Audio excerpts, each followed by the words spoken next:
नमस्कार, आप देख रहे हैं आज तक। आपके साथ मैं हूं सईद अंसारी। स्वागत है आपका खबरदार में। आइए खबरों को सबसे पहले खबरदार के लेंस से हम देख लेते हैं। चुनाव से पहले टिकट के बंटवारे को लेकर सर्वदलीय नियम है, जिसके तहत टिकट देने से पहले यह नहीं देखा जाता कि किसी उम्मीदवार पर कितने आपराधिक केस, बल्कि ये देखा जाता है कि वो कितने नोट या वोट दिलवा सकता है।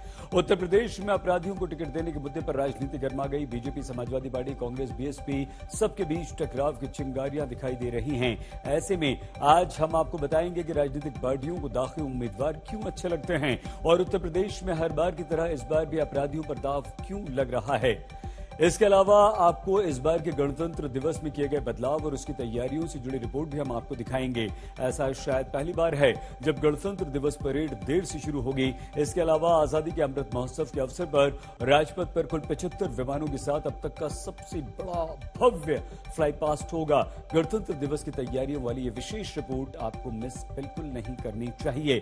इसके अलावा एलओसी के दुर्गम इलाकों में भी हम आपको लिए चलेंगे, जहां -20 डिग्री में भी पूरे दम के साथ डटे हुए हैं भारत के वीर। भारत के वीर सैनिकों के अंदर भयानक ठंड में भी पूरी शक्ति के साथ युद्ध लड़ने और दुश्मन को परास्त करने की क्षमता है। चीन के सैनिक ठंड बढ़ते ही मोर्चे को पेड़ दिखाने के लिए बदनाम हैं। पाकिस्तानी सैनिक भी ठंड के मोर्चे पर भारतीय सैनिकों के सामने कहीं नहीं ठहरते। सियाचिन से लेकर एलओसी तक भारत के वीर सैनिक अपनी शक्ति का लोहा मनवाते आए हैं। आज इस क्षमता का लाइव विश्लेषण आप खबरदार में देखेंगे और आपको शुरू में ही एक्स्ट्रा खबरदार आइए हम कर देते हैं। कोरोना के इलाज को लेकर केंद्र सरकार ने अपनी क्लिनिकल गाइडलाइंस में बदलाव किया और इसमें सबसे जरूरी बदलाव दवाओं और स्टेरॉइड्स को इस्तेमाल को लेकर है। सरकार ने डॉक्टर्स को कोरोना संक्रमित लोगों को स्टेरॉइड देने से बचने की सलाह दी। आपको याद होगा, दूसरी लहर के दौरान स्टेरॉइड और एंटीवायरल दवाओं की दुरुपयोग के कारण बड़े पैमाने पर लोगों को नुकसान हुआ था, उनकी इम्यूनिटी प्रभावित हुई थी। अब ये बात आधिकारिक रूप से दिशा निर्देशों में भी प्रमुखता से कह दी गई। गाइडलाइंस में ये पॉइंट भी है कि अगर किसी को लगातार खांसी आ रही है या 2-3 हफ्तों से खांसी ठीक नहीं हो रही तो उसे टीबी या ऐसी किसी दूसरी बीमारी के लिए भी टेस्ट कराना चाहिए।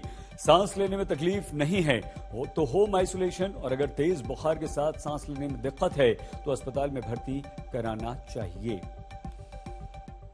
कहते हैं युद्ध और मोहब्बत में सब जायज है, और अगर ये मोहब्बत सत्ता की कुर्सी से हो और युद्ध चुनावी हो तो अपराधियों और पेशेवर हिस्ट्री शीटर्स को अपना उम्मीदवार बनाने को तमाम पार्टियां अपना जन्मसिद्ध अधिकार समझती हैं।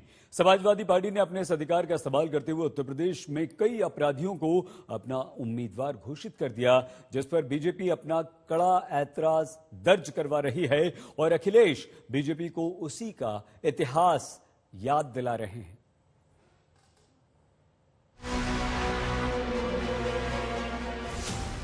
मुजफ्फरनगर के दंगों के अपराधियों को और उन पेशेवर हिस्ट्री सीटर को अपना कैंडिडेट बना करके समाजवादी पार्टी ने अपने वास्तविक चरित्र को एक बार फिर से प्रदेश के सामने, देश के सामने प्रस्तुत कर दिया है कि प्रदेश के बारे में उनकी मंशा क्या है।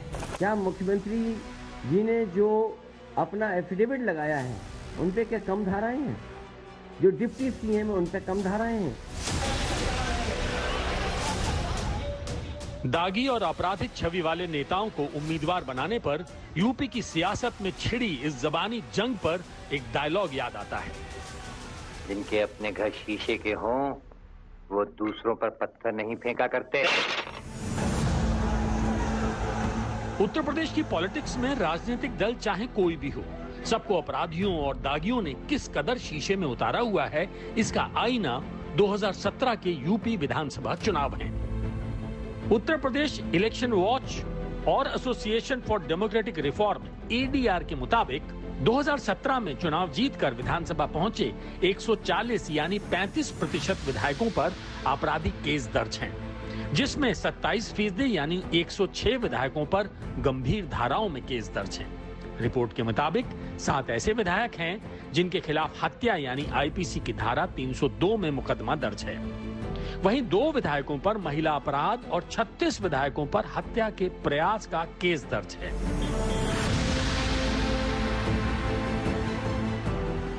मौजूदा विधानसभा में अपराधियों की उपस्थिति दर्ज करवाने में कोई भी राजनीतिक पार्टी पीछे नहीं है, लेकिन फिर भी पता नहीं क्यों समाजवादी पार्टी की पहले लिस्ट में छटे हुए अपराधियों के नाम बीजेपी को फूटी आंख नहीं सुहा रहे। नाहिद हसन पे भारतीय जनता पार्टी ने अभी चंद दिनों पहले आवाज उठाई थी, उसका नतीजा आपने देखा, सत्य की जीत हुई। नाहिद हसन जो कि कैराना से समाजवादी पार्टी के कैंडिडेट थे, आज वो जेल में हैं। रफीक अंसारी, मेरठ से रफीक अंसारी जिसको टिकट मिला है और किस प्रकार के केस उनके ऊपर लंबित थे यह भी हम जानते हैं, किस प्रकार की घृणा की बात वो करते हैं यह भी सर्वविदित है। असलम चौधरी विधानसभा धौलाना, दो समुदायों के बीच लगातार जहर उगलना, दो समुदायों को किस प्रकार से दंगों में झोंकना, यही असलम चौधरी का काम रहा है, उसे भी समाजवादी पार्टी ने प्रमोट किया है। मुहर्रम अली पप्पू, मुहर्रम अली उर्फ पप्पू, जिसको टिकट दिया गया है समाजवादी पार्टी द्वारा और जो सहारनपुर में गुरुद्वारा हिंसा का मास्टरमाइंड था। प्यार और जंग में सब जायज है, और अगर प्यार कुर्सी से और जंग चुनावी हो तो दांव जीतने वाले घोड़े पर ही लगाया जाता है। यूपी की सत्ता में वापसी के लिए समाजवादी पार्टी ने अपने सारे घोड़े खोल दिए हैं और बीजेपी वाले उनके पीछे पड़ गए हैं, जिनकी अगुवाई खुद मुख्यमंत्री योगी आदित्यनाथ कर रहे हैं। हमारी सरकार ने जिन पेशेवर अपराधियों को और गुंडों के मन में एक भय पैदा किया था, जनता को भयमुक्त वातावरण दिया था, आज समाजवादी पार्टी का चेहरा एक बार फिर से सबके सामने आ चुका है। कैराना से लेकर के बुलंदशहर, स्याना और लोनी तक जो चेहरे समाजवादी पार्टी के सामने आए हैं और उन पेशेवर हिस्ट्री सीटर को अपना कैंडिडेट बना करके समाजवादी पार्टी ने अपने वास्तविक चरित्र को एक बार फिर से प्रदेश के सामने, देश के सामने प्रस्तुत कर दिया।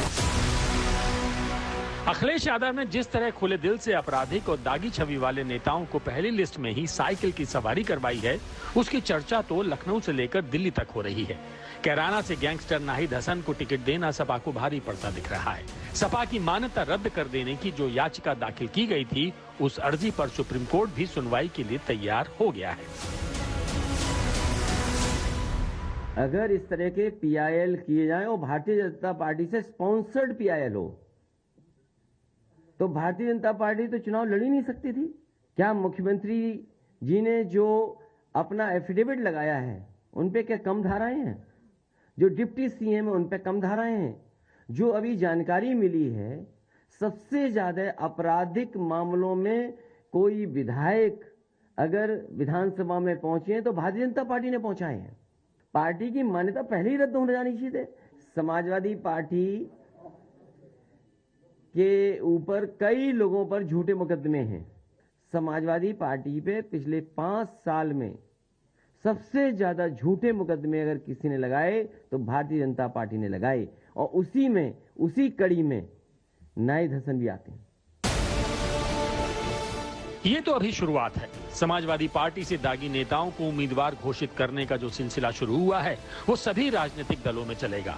इतिहास भी इसकी गवाही देता है और मौजूदा विधानसभा भी, जिसमें बड़े राजनीतिक दलों की तरफ से आपराधिक छवि वाले विधायकों को करीब 33% आरक्षण प्राप्त है। एडीआर की रिपोर्ट के मुताबिक 304 विधायकों वाली बीजेपी के सबसे ज्यादा 106 विधायकों पर आपराधिक मामले हैं। वहीं 49 विधायकों वाली समाजवादी पार्टी के 18 पर आपराधिक मामले दर्ज हैं। इसी तरह बीएसपी के कुल 16 विधायकों में 5 विधायकों पर आपराधिक केस दर्ज हैं। यहां तक कि 7 विधायकों वाली कांग्रेस के एक विधायक पर गंभीर धाराओं में मुकदमा दर्ज है।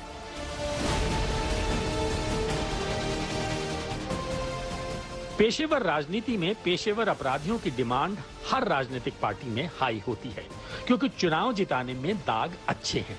ये बात हर राजनीतिक दल अच्छे से जानता है, लेकिन दिखाना नहीं चाहता। लखनऊ से समर श्रीवास्तव के साथ आज तक bureau.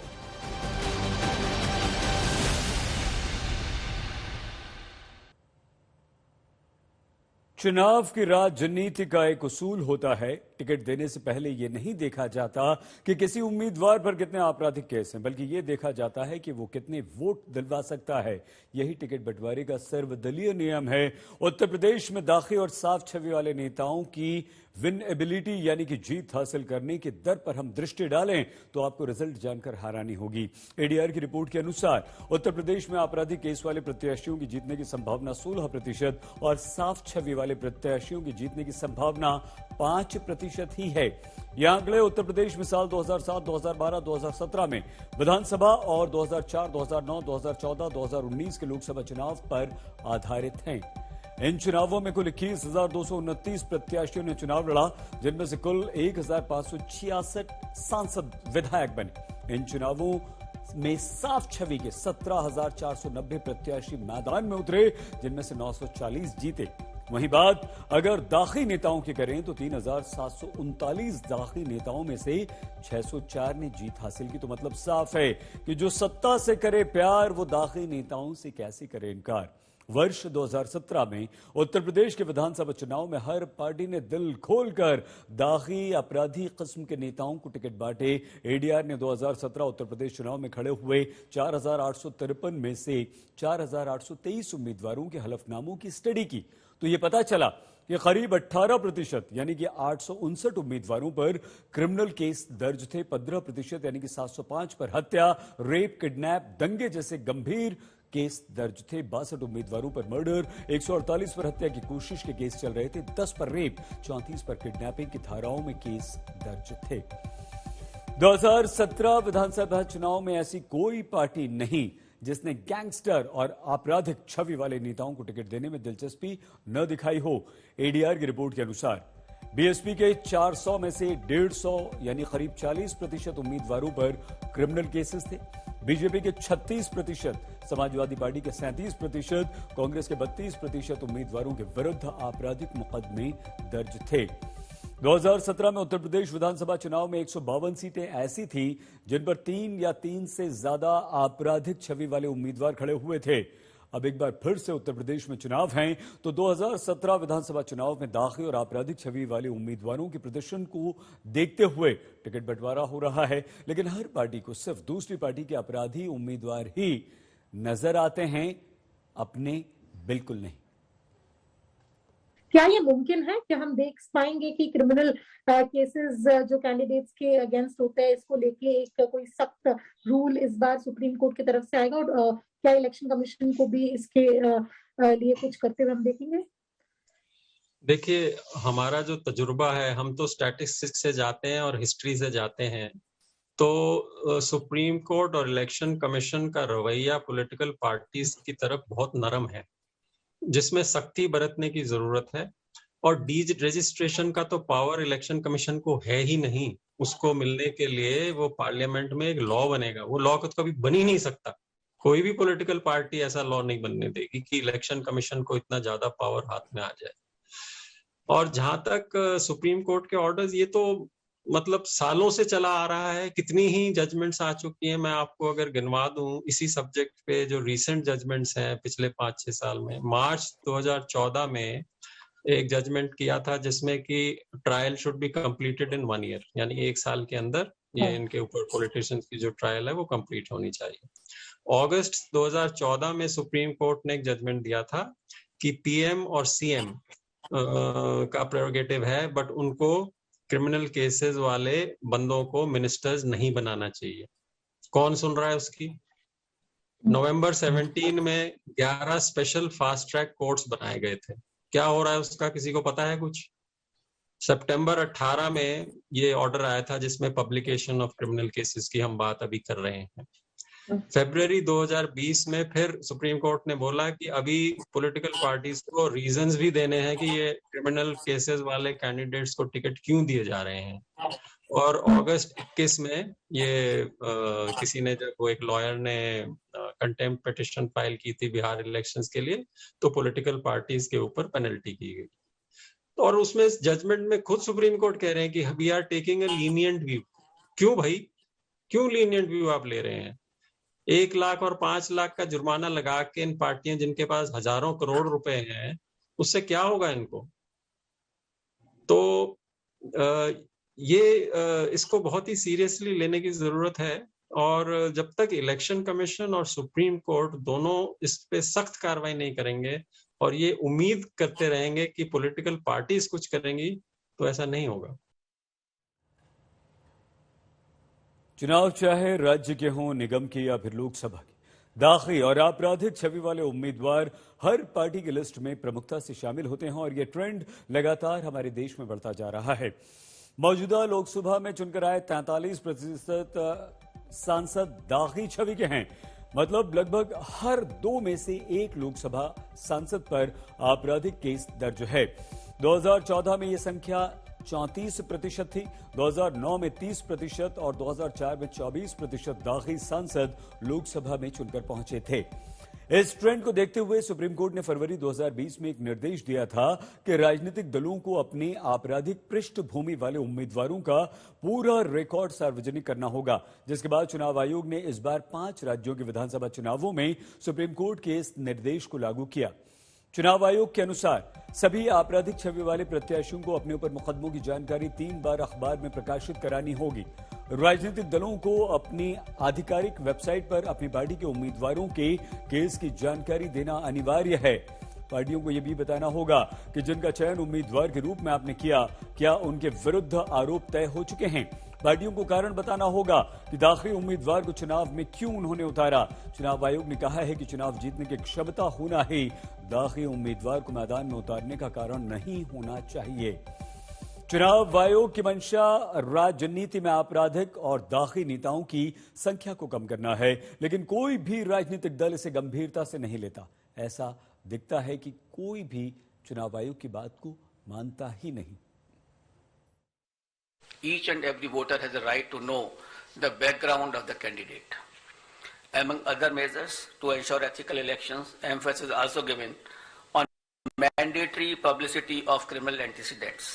Candidates with criminal antecedents are required to publish information in this regard in newspaper and through television channels on 3 occasions during the campaign period.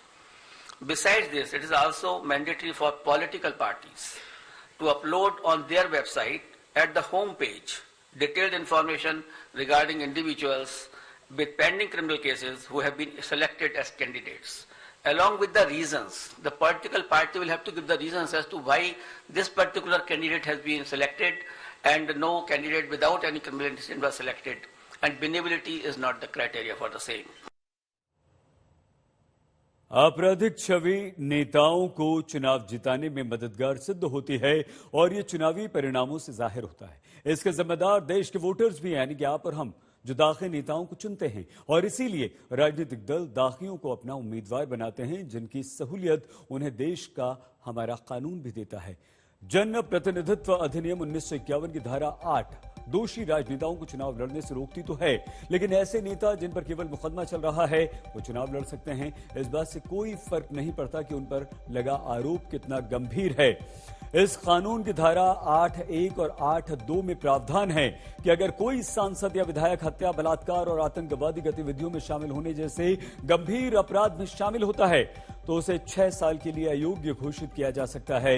वहीं इस कानून की धारा 8(3) में प्रावधान है कि किसी भी अन्य अपराध के लिए दोषी ठहराए जाने वाले किसी भी सांसद या विधायक को अगर 2 वर्ष से अधिक के कारावास की सजा सुनाई जाती है तो उसे दोषी ठहराए जाने की तिथि से अयोग्य माना जाएगा। ऐसे व्यक्ति को सजा पूरी किए जाने की तारीख से 6 वर्ष तक चुनाव लड़ने के लिए अयोग्य माना जाएगा। लेकिन इन कानून से भी हमारे चुनावी सिस्टम के दाग बिल्कुल नहीं धुले। एक सत्य यह भी है कि चुनाव में मिली जीत को दागी नेताओं के लिए क्लीन चिट मान लिया जाता है और ये खुद राजनीतिक दल कहते हैं। अब खबरों का आइए थोड़ा सा ट्रैक हम बदलते हैं और राजनीति के दागियों से उचित दूरी बनाकर आजकल पूरे उत्तर भारत में कड़ाके की ठंड पड़ रही है। सर्दी से बचने के लिए आपके पास अंगीठी, अलाव या रूम हीटर की व्यवस्था जरूर होगी। आप में से बहुत सारे लोगों का दिन कंबल और रजाई में बैठकर ही आजकल कट रहा होगा, लेकिन इस भीषण ठंड में उन भारतीय सैनिकों के बारे में जरा सोचिए जो -20 डिग्री तापमान में देश की सुरक्षा के लिए बर्फीली पहाड़ियों पर पहरा दे रहे हैं। ये जम्मू कश्मीर में लाइन ऑफ कंट्रोल के नजदीक उरी इलाके की तस्वीरें हैं, जहां भारतीय सैनिक पाकिस्तानी घुसपैठियों को रोकने के लिए इस भीषण ठंड में पेट्रोलिंग कर रहे हैं। खुले आसमान के नीचे बर्फीली बारिश के बीच इन तस्वीरों को देखकर बहुत से लोगों को ठंड लग रही होगी, लेकिन वतन की रखवाले बिना किसी शिकायत और राष्ट्रभक्ति की मजबूत भावना के साथ देश की सुरक्षा में डटे हुए हैं। हमारी संवाददाता अशरफ वानी ने इस भीषण ठंड के बीच एक रिपोर्ट तैयार की है, जिसे देखना आपको जरूर चाहिए। आप कल्पना कीजिए उन सीमावर्ती इलाकों का जहां पर कई महीने बर्फ के बीच सेना के जवानों को गुजारने पड़ते हैं।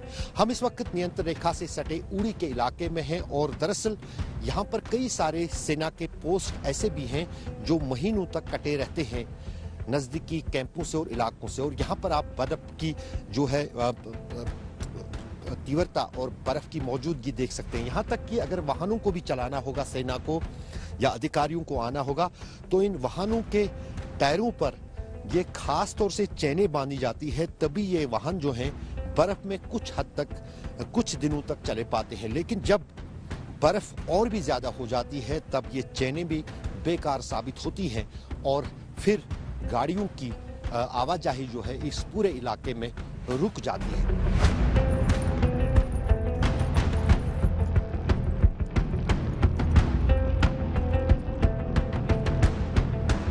हम इस वक्त नियंत्रण रेखा के उस हिस्से पर खड़े हैं जहां पर साल के 3 महीने लगातार बर्फबारी होती है। यहां इस बर्फबारी और खराब मौसम के बीच सेना के जवानों के लिए चुनौतियां भी कुछ ज्यादा ही होती हैं। दरअसल घुसपैठ ये इसी मौसम की फिराक में होते हैं कब इस तरह के मौसम के हालात नियंत्रण रेखा पर बने और वो घुसपैठ कर सकें। लेकिन अब की बार चूंकि सेना ने साफ कर दिया गया ये कि सर्दी के इन महीनों और खराब मौसम के दौरान भी न सिर्फ सेना के जवान चौकस है बल्कि निगरानी में तेजी लाई गई। हम इस वक्त जिस क्षेत्र में खड़े हैं ये नियंत्रण रेखा का वो हिस्सा है जहां बिल्कुल पास में पाकिस्तानी पोस्ट्स हैं और वहीं कहीं न कहीं लॉन्चिंग पैड्स भी कहलाते हैं।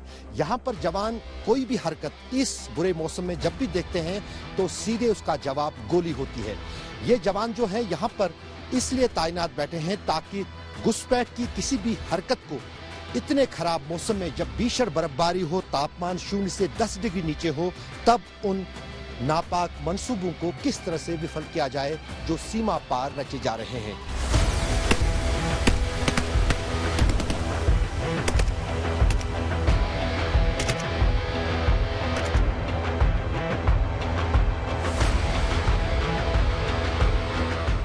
हमारे साथ सेना के एक जवान है जो यहाँ नियंत्रण रेखा पर तैनात है। सर, आप अपना नाम बताइए और ये बताइए ये जो आपके हाथ में हथियार है इसमें क्या खासियत है? ये जो बाकी हथियार अभी तक आप इस्तेमाल कर रहे थे उससे ये अलग क्या है? जी, मेरा नाम नायक वीरेंद्र सिंह तोमर है। यह इस हथियार का नाम है 7.62 mm 716 असॉल्ट राइफल। यह यूएसए का बना हुआ हथियार है। इसकी रेंज 500 मीटर है और इसका जो रेट ऑफ फायर है वह 650 से 850 राउंड प्रति मिनट है। इसके जो अमिशन फायर करते हैं उसकी पावर ज़्यादा है और इसके जो भी जवान अपनी हाइट के अनुसार इसके बट की जो पोजीशन को कम ज़्यादा कर सकता है। हम खास तौर से शिकायत होती थी जब इस तरह के मौसमी हालात हों जहां पर बर्फ में पूरा इंसान जो है दब जाता है, गायब हो जाता है चलते चलते, इतनी ज़्यादा बर्फ इस पूरे इलाके में पड़ती है। तो इस हथियार में कुछ फ़ायदा ऐसा है, चाहे वजन के तौर पे देखें या दुश्मन पर जो कितना भारी पड़ता है? हाँ, इस हथियार का वजन कम है इंसास राइफल की बनस्पत और इसका रेट ऑफ फायर बहुत अच्छा है उसके अपेक्षा और वजन भी कम है इंसास राइफल की अपेक्षा और इसमें रोकें भी बहुत ही कम पड़ती हैं।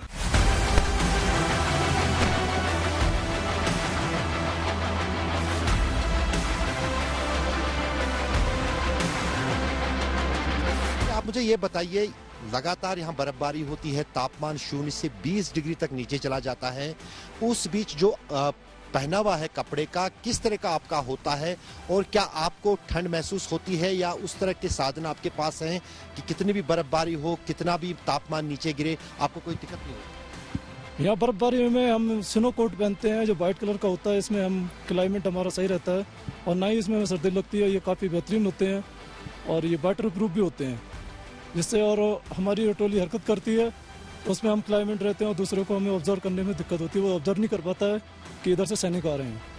तो यही कारण है कि सफेद ड्रेस जो है बर्फ में आप पहनते हैं अक्सर हम इसीलिए पहनते हैं कि हमारा क्लाइमेट सही रहता है और हमारा कंसीलमेंट जो भी है वो दूसरे बंदे को पता नहीं चलता है।